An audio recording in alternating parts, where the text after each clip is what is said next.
Let me challenge something you probably believe.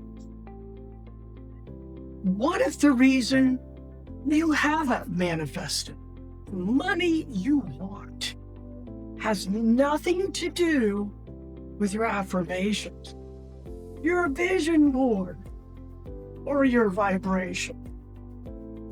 What if something buried so deep in your unconscious that no amount of positive thinking can touch it?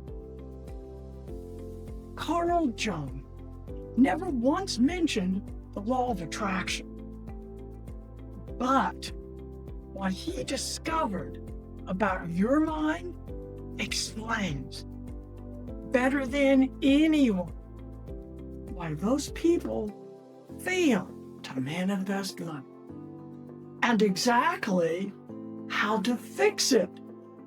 Let me show you. Jung worked with people who were stuck, not emotionally, not in their relationships, but financially.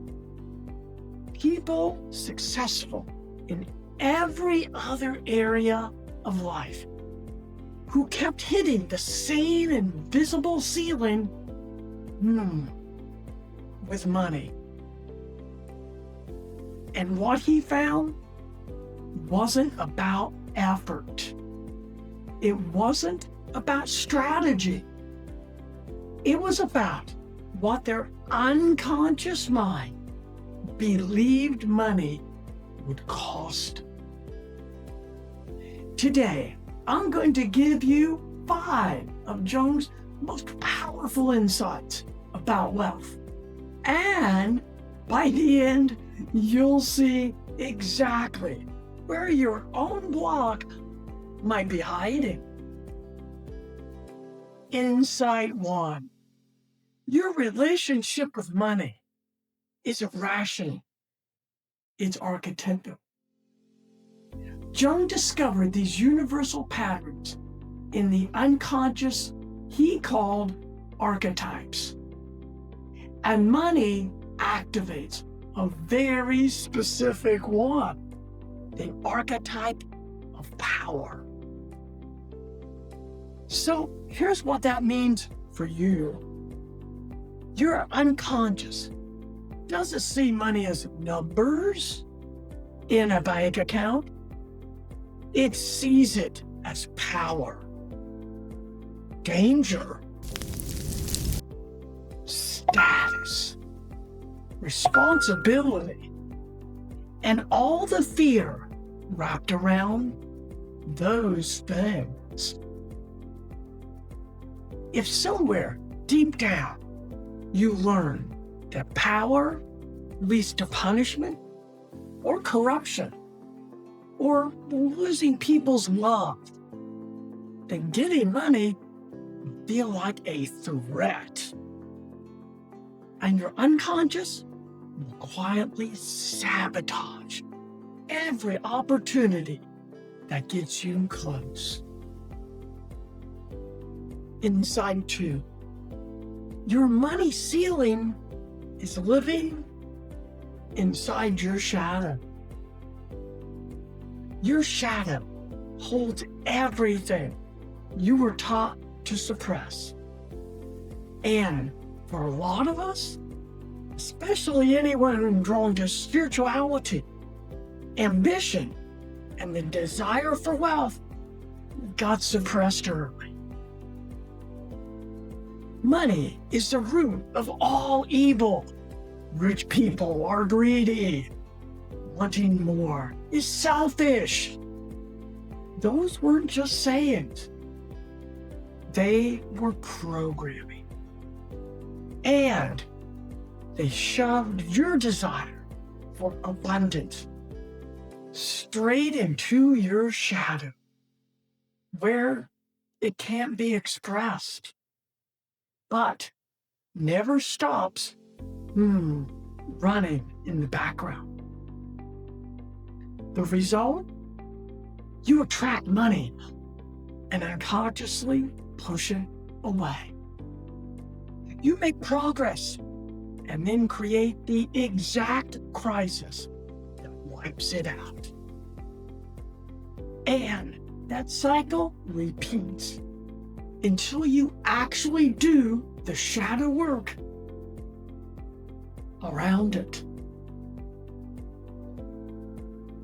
Insight 3. This comes from Jung's idea of psychic energy.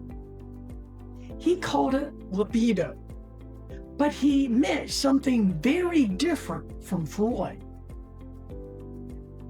For Jung, psychic energy is your total life force.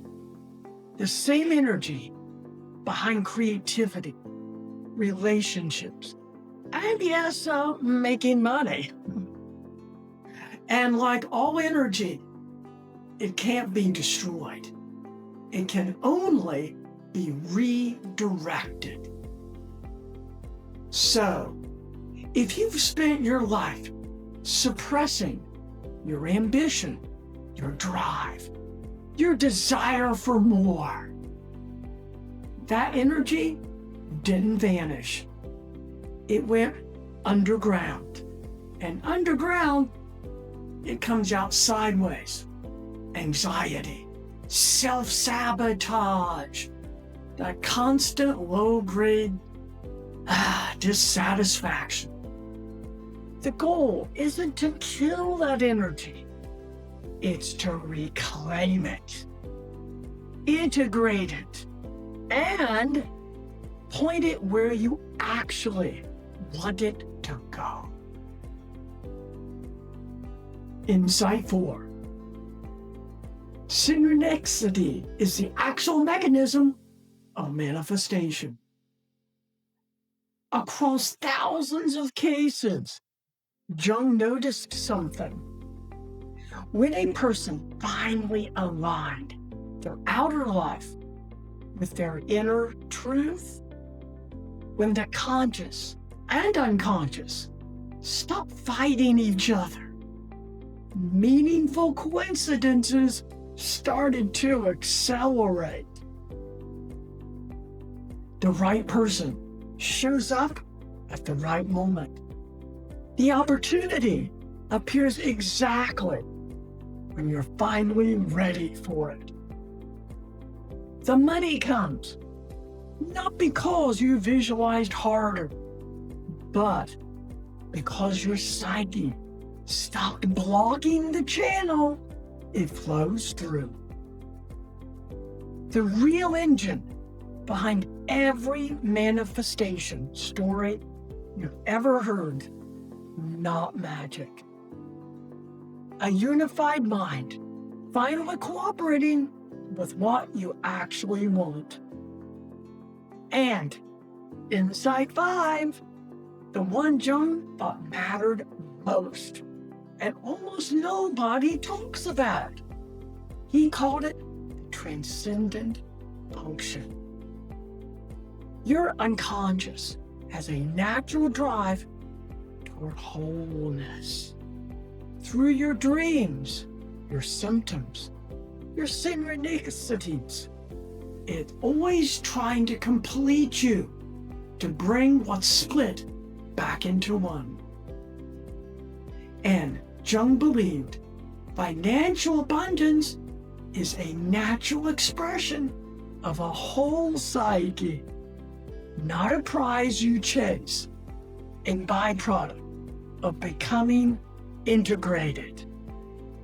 The person who's done the work, reclaimed their shadow, aligned their inner and outer worlds, naturally starts attracting resources. Not because they earned it, because they're no longer divided against themselves. A split psyche leaks energy. An integrated one accumulates it.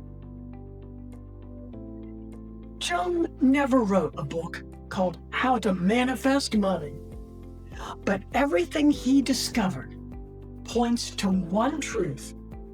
I want you to take with you. Abundance isn't something you attract from the outside. It's something you unblock from within. The vision board won't work if your shadow believes wealth is dangerous.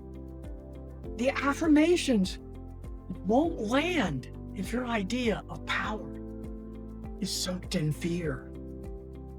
But when the inner work is done, when your conscious and unconscious finally speak the same language, the outer world has no choice but to reflect it back to you.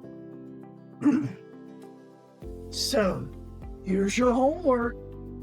In the comments, tell me, what do the adults around you teach you to believe about money? Whatever you just thought of, that's almost certainly where your shadow work begins. Join our school community for unlimited support. Link in the description. Don't stop here.